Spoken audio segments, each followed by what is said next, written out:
there a time that I could do it to the youth group? And I said, of course not. We would never allow that. No, I didn't. I said, yes, I'd love for you to come up and share your testimony, right?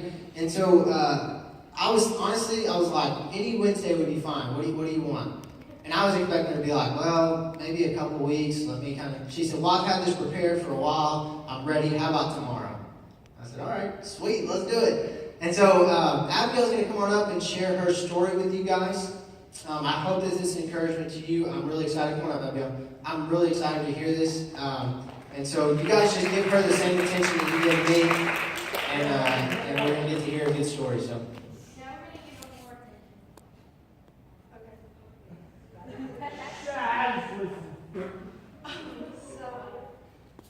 Basically, when I was born into a Christian family. And I find that a true blessing because I've never had to go a day without God, which is something that's really close to my heart, and I find that very inspiring to me. And so I think starting in school, elementary school, cussing was never like a big thing because people were young. They didn't really know about it unless it was on TV. Middle school came around in 6th grade. The very first day of 6th grade, I was in band. By the lockers. I remember hearing that one cuss word come from that one person's mouth, and I was like, what? It was so different to me, and I didn't expect it. I didn't expect it to happen. And I think it was that day when I knew that everything was going to be different than what I've been through my whole life. And so I think it was 8th grade, and I was in a group of friends who did cuss. They did do bad things. But, they were my friends, and I didn't feel the need to turn my back on them. I just said, well, I'm not going to do that, so, it's perfectly fine. But I remember one time somebody cussed in front of me, and they said, oh, don't cuss, Abigail's right here. And that hurt my feelings. I went home and cried. I felt like, I just felt like a burden to my whole group of friends. Like, I can't do the things that they do because I'm a Christian. I think it was that day when I said, well, why can't Christians be the same as other people? I didn't feel like we had to be different. I didn't feel like we had to be set apart. So I talked to my sister about it and told her what happened, and she basically said, you can't be a Christian and normal at the same time. You're different, completely different. You do different things, and you have to set an example.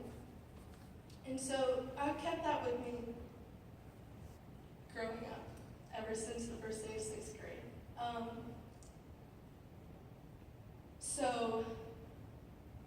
Same year, 8th grade, I think that was the year that I started to drift away from my parents. I got very annoyed with them very quickly. I get very angry very quickly with certain people. It just happens. And so, And so my parents were definitely one of them. I was like, I don't want to live with these people. I want to move out. I'm going to get out of here very soon. And I was just in 8th grade. But I did feel like I just didn't want to be at my house anymore because they got on my nerves. But I remember just breaking down one night and thinking, like, these are my parents. I shouldn't feel this way. I should not want to be around them. Like, they should be my comfort. And so I just remember God basically touching my heart and saying, like, just go talk to them. Just clear it out, like a friend, And I think that my relationship with my parents is still pretty shaky, but that's normal. But it's a lot better, I'd say. So just this year, for those of you who don't know, my grandpa passed away. It was very, very hard because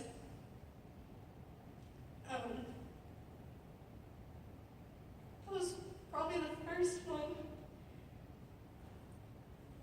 closest family member that passed away.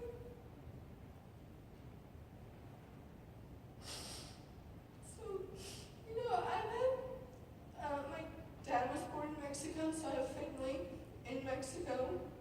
I love them 100%, but, some of them I don't know their names. When I was in elementary school, one of my cousins, they committed suicide. So, and, I had one summer with them. I got pretty close to them, but it wasn't like I could do anything about it. So that didn't really hit me. But my grandpa, my whole life he was there. And then one day I hear he's in the hospital.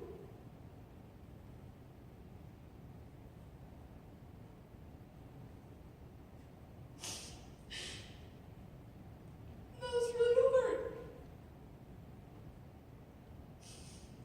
And the day that I heard he was in the hospital, I just remembered one Christmas, the last Christmas that we had with him. I was sitting on the couch, and I was just having a conversation. And my grandpa pointed to my cousin. His name is Nick. And he was like, well, did your brother ever go to one of your volleyball games? He was very confused. I had to explain to him, Grandpa, it's my cousin, not my brother. And he was obviously confused. I could tell he was confused. But that was normal. It was normal for him to be confused.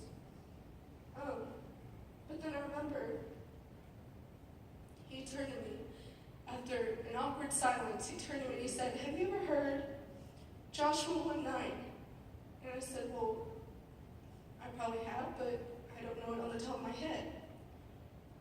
And he told me, be strong and courageous, do not be afraid, do not be discouraged, for the Lord your God will be with you wherever you go. And that stuck with me because out of all the confusion that he had that night, he knew that verse, word for word, and he wasn't scared to share it with me. And so then he passed away. So one night, I got very overwhelmed. I'm not really sure why, don't remember, but pretty sure my dad yelled at me for something. And I got sad, and I went up to my room and I cried. I just remember thinking, well, maybe I need to go to my Bible. So I go to my Bible, I open it up to a random page, and it's that verse.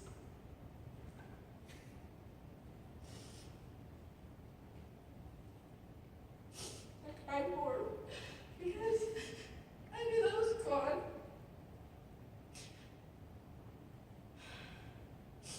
And I also knew that that was just proof that my grandpa was there. He was in heaven watching over me. And so that's probably one of the main reasons why I wanted to share my testimony with y'all, because, when my grandpa died, I just thought maybe he's gone. I'm never going to talk to him again. It's not going to be the same. And that night, I knew, people go to heaven, they're never gone. They're right there. And I guess my grandpa knew that. And he showed me that he was there. And so it ended up, I was talking to my sister the other day, and she was one of the first ones who I told that I really did want to share my testimony. And she basically just said, testimonies never stop being made. Whatever you go through, that's part of your testimony.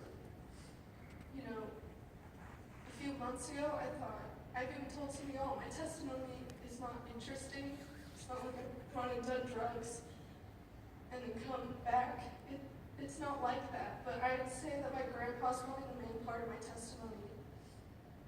And whatever else happens, because I'm only a freshman, so obviously stuff is going to happen. I'm going to cry more, because I cry a lot.